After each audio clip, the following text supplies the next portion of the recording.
देखिए latest episodes बिल्कुल ad free. Bharat Ratna doctor Bhimrao Ambedkar को कोटि कोटि नमन। ये कार्यक्रम डॉक्टर भीमराव अंबेडकर के जीवन पर आधारित है, जहां भारत की जनता के प्रति उनकी योगदानों को पूरी सजगता से चित्रित और रेखांकित करने का प्रयास है। कार्यक्रम में दिखाई गई घटनाएं लब्ध प्रतिष्ठ पुस्तकों से ली गई हैं। इस कार्यक्रम के जरिए चैनल की ओर से एक विश्वसनीय, सजग और सकारात्मक प्रयास है कि डॉक्टर बाबा साहेब भीमराव अंबेडकर के जीवन की संघर्ष यात्रा एवं गौरव गाथा पूरे आदर के साथ घर घर पहुंचे और उनके योगदानों से सभी संपूर्णता में परिचित और आह्लादित हों। इस सच तक तुम कैसे पहुंच गए? पहुंच गया क्योंकि झूठ चाहे जितना दौड़ ले, अंत में थक कर पकड़ा ही जाता है। वकील साहब, अब जाइए, अदालत जाने की तैयारी कीजिए। यह हमारे घर का मसला है और जिससे जुड़ा मसला है वो भी हमारे साथ। जाइए।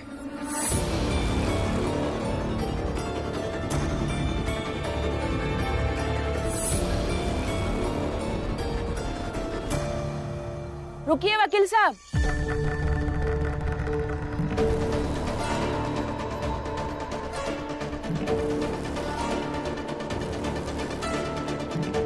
जाओ।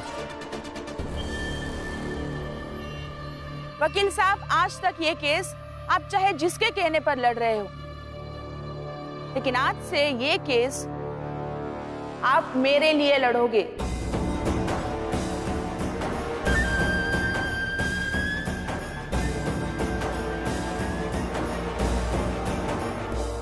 अपना ये केस मैं आपको दे रही हूँ।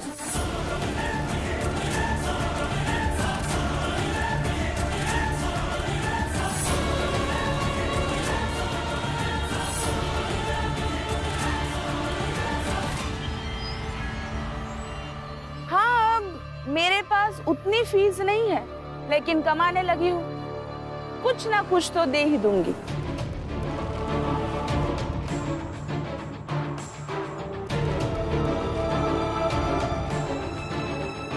भीम, रमा, अब तो मैं इनकी तरफ आ गई हूँ ना, तो तुम दोनों जाओ और घर पे जाके अदालत में जाने की तैयारी करो।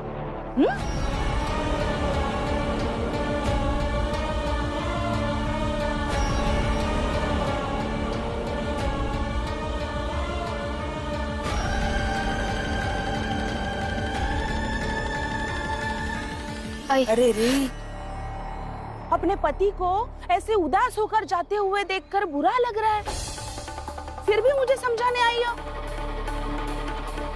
मुझे कुछ नहीं समझने, ना ही मुझे कुछ सुनना है। मैं कुछ समझा नहीं रही हूँ आपको, मैं बस ये बता रही हूँ कि बाबा की तबीयत ठीक नहीं है, उनकी तबीयत बहुत खराब हो गई है।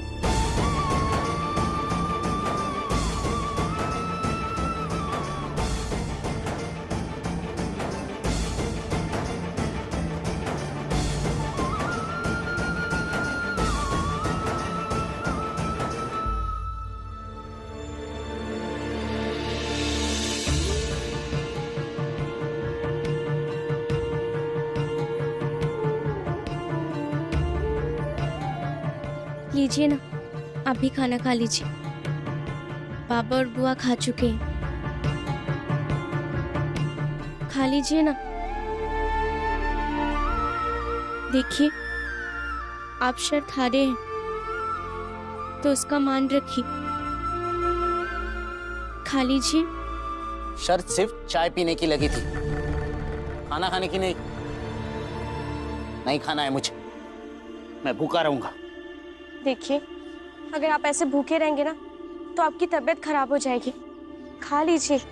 कुछ नहीं होगा मुझे। आज तक मेरे खाए बिना तुमने कभी खाना नहीं खाया ना, तो आज भी मत खाना। जब लड़ना ही है तो सब कुछ जायज मानो और हर तरह की लड़ाई लड़ने के लिए तैयार रहो। ले जाओ इसे अभी, वरना इसे भी फेंक दूंगा मैं। फेंक दीजिए। अगर आप यही चाहते हैं तो फेंक दीजिए। अगर सोच लीजिए, जिस तरह से आपने चाय फेंकी थी और आपको बाद में पीनी पड़ी। उसी तरह से ये खाना भी फेंकिए, पर आपको बाद में खाना पड़ेगा। करुणा, पति पत्नी के रिश्ते में ऐसी बहुत सी चीजें होती है। ऐसे हर चीज तुम लाती रहोगी और मैं फेंकते रहूंगा, और उसके बाद उसे स्वीकार करने के लिए तुम मुझे मजबूर करती रहोगी ना, तो पूरा जीवन इसी में बीत जाएगा। यही करना है तुम्हें? करते ही यही। तो बीत जाए, पर मैं उसमें भी हारूंगी नहीं। पर आप एक बार जरूर सोच लीजिए कि अगर सारा जीवन इसे आपके फेंकने और मेरे उठाने में ही सिमट कर रह गया, तो आपको कैसा लगेगा?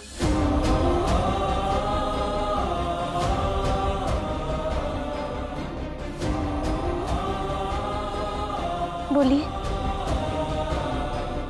क्योंकि मुझे तो बिल्कुल अच्छा नहीं लगेगा।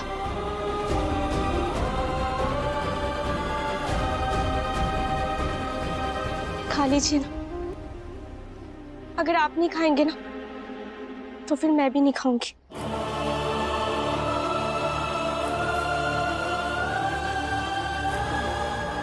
देख बेटा, मैं तुझे ये नहीं कहूंगी कि जो भीम और रमा ने तुझे समझाया वो गलत है। ना ये कहूंगी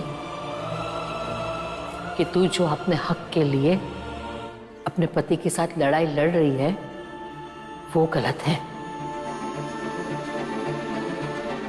लेकिन हाँ, ये जरूर कहना चाहूंगी कि जब भी सख्त होना पड़े लड़ाई में, तब सख्त जरूर होना। लेकिन बेटा, जब भी जगह मिले ना, तब अपने पति के प्रति प्रेम दर्शाना मत भूलना, क्योंकि अंत में ये प्रेमी है जो पति पत्नी को जीवन भर जोड़कर रखता है। देखना बेटा, लड़ते लड़ते दुश्मन मत बन जाना।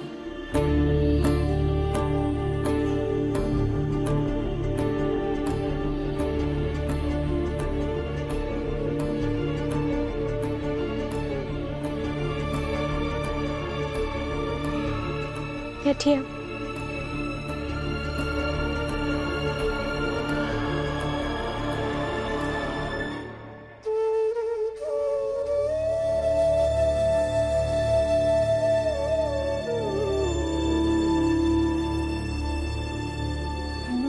खा लीजिए।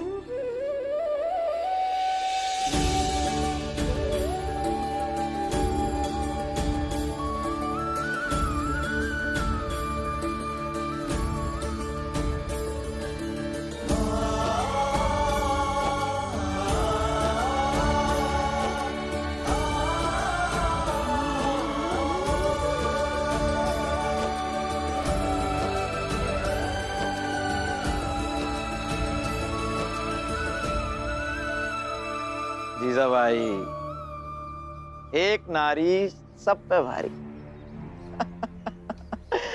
राम जी पर, भीमराव के परिवार पर।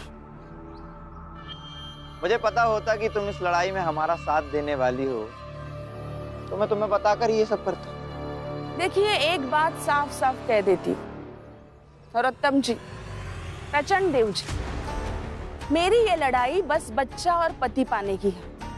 बाकी आपकी जो भी लड़ाई भीम से है, उसका इससे कोई लेना देना नहीं।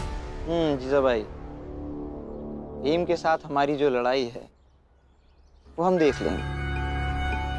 फिलहाल इस लड़ाई पर ध्यान देते हैं। इस लड़ाई को कैसे जीतना है उसकी योजना बनाते हैं। बस एक बार वो भीमराव हारना शुरू कर दे, हर लड़ाई वो भीमराव हारता जाएगा। बिल्कुल सही कहा तुमने नरोत्तम। वैसे भी अदालत का समय हो गया है, और जब जीजाबाई खुद वहां रहेगी तो फैसला भी आज ही हो जाएगा। चले।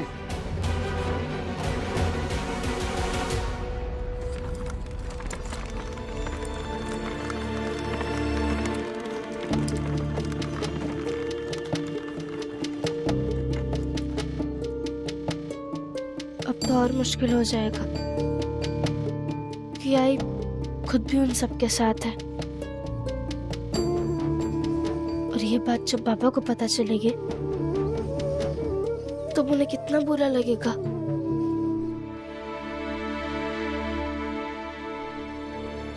बस वो जिस वकील साहब के पास गया है वो उनकी बात मान जाए और तैयार हो जाए। कोई नहीं हुआ तैयार।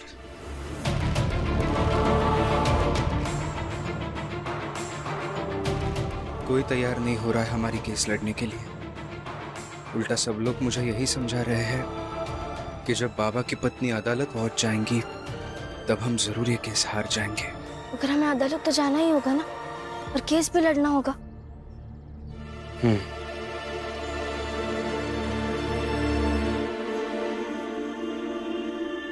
लीजिए बाबा, अदालत चलते हैं। मैं भी चलती हूँ। हाँ भैया चलो। राम जी,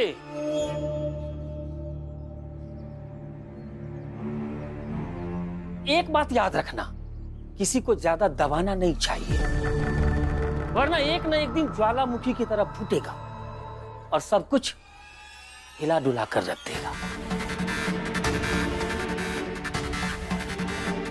जैसे आज जीजाबाई ने तुम्हारे पूरे परिवार को हिला डुला करके रख दिया, समझे?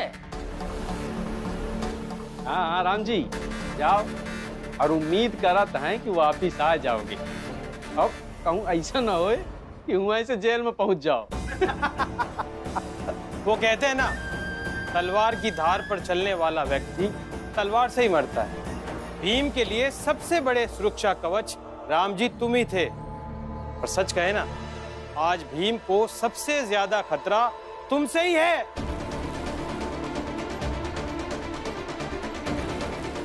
ए जनार्दन, बहुत ज्यादा बोल रहा है तू। दलिया माँ, बोलने दो। बोलो जनार्दन, जितना बोल सकते हो उतना बोलो, लेकिन जवाब तुम्हें मैं नहीं, समय देगा।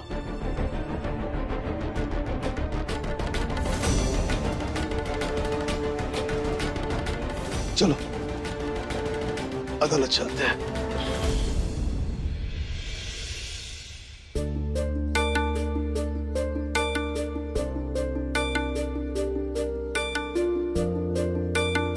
हमें अदालत भी समय से जाना है। जो भी करना होगा जल्दी करना होगा। लेकिन क्या करे रमा, एक भी वकील ऐसा नहीं है जो ये केस लड़ने को तैयार हो रहा है। एक भी वकील।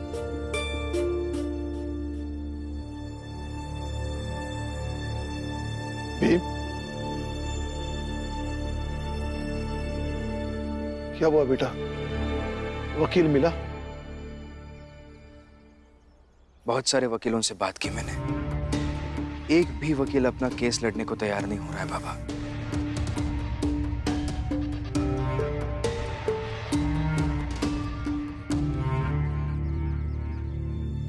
भीम बेटा, मेरी नजर में एक वकील है जिसे मैं उसके बचपन से जानता हूं। अच्छा वकील है, अच्छी केस लड़ेगा, और इससे अच्छा वकील मुझे मिल भी नहीं सकता। कौन है वो वकील बाबा?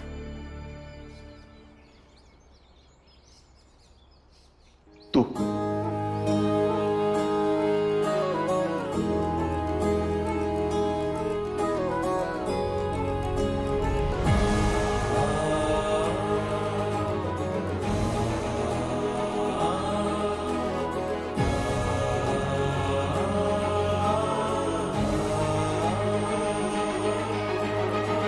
देखो बेटा, मैं केस जीतू या हारू, लेकिन मैं तुम्हें वकील पाकर हर परिस्थिति में विजयी रहूंगा।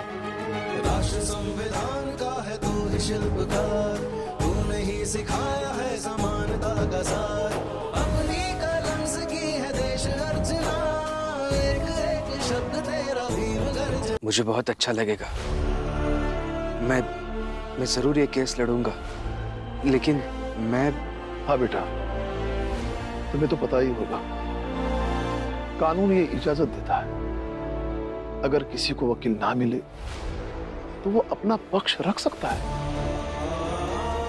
हाँ बाबा, फिर ठीक है, मैं तैयार हूं ये केस लड़ने के लिए। मैं एक काम करता हूँ, कहीं से कागज लेकर आता हूँ, उस पे कुछ पॉइंट्स निकालता हूँ जिसके आधार पर मैं अदालत में अपना केस लड़ सकूं। लेकिन अदालत में अगर वकील बनकर जाना होगा तो उसके लिए वकीलों जैसा कोट भी पहनना होगा। अभी इस वक्त उसकी फिक्र मत कर रमा, जा बेटी, घर जाकर वो कोट लेकर आ। हाँ, मैं कागज लेकर आता हूँ। हाँ बेटा। वैसे अच्छा ही हुआ डलिया अम्मा जो ये सब हुआ। राम जी भाऊ और जीजाबाई अगर एक बच्चा गोद ले लेंगे तो उनके घर में भी शांति आ जाएगी। हाँ, हर नए सदस्य के साथ घर के लोगों का भाग्य भी जुड़ता है। हाँ, ये बात तो सही है, लेकिन राम जी भाऊ एकरे लिए मनी है तब ना मानना पड़ेगा।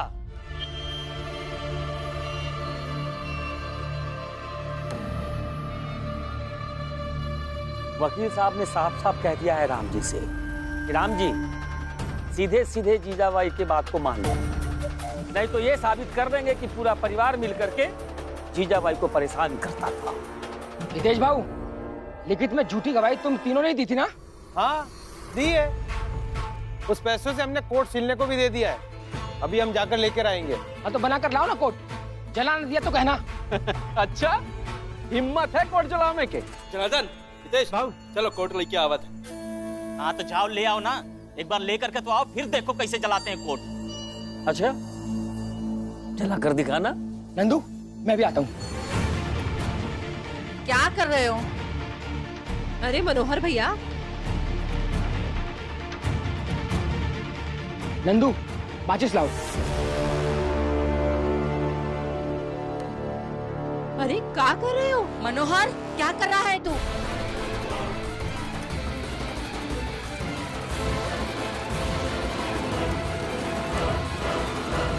ये मशाल है मशाल, और अब ये मशाल तब तक नहीं बुझेगी जब तक तुम तीनों के कोट नहीं जल जाते। मनोहर भैया, नंदू भैया, ये सब क्या कर रहे हो? ये मशाल इसलिए है ताकि हम आप सबको ये बता सकें कि हम भीम के जीत की कामना कर रहे हैं।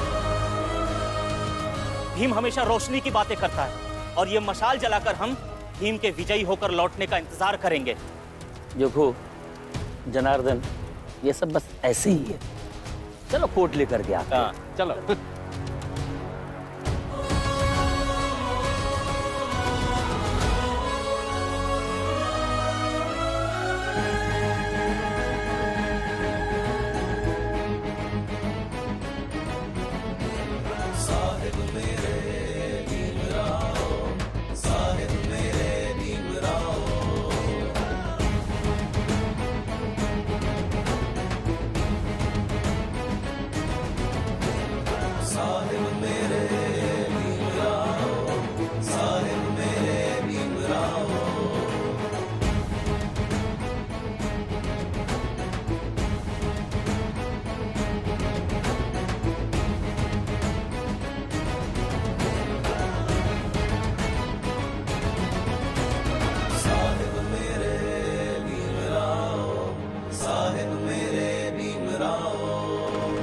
साहिब मेरे साहिब मेरे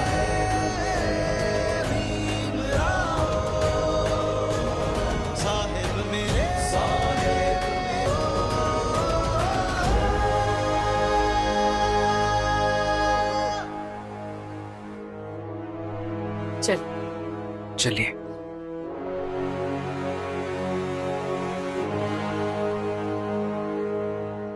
रमा,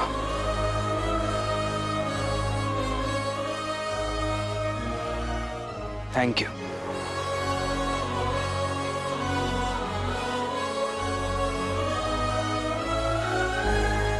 देखिए, पापा को पता नहीं है क्या नरोत्तम जोशी और प्रचंड देव से मिले हुए हैं। पापा को जब पता चलेगा ना कि उनकी पत्नी उनके खिलाफ अदालत में झूठी लड़ाई लड़ रही है, तो उन्हें संभाल लीजिएगा। उनकी तबीयत पहले से ही ठीक नहीं है। आप चाहिए, मैं घर जाती हूँ और आपका इंतजार करूंगी कि आप जीत कर ही आएंगे।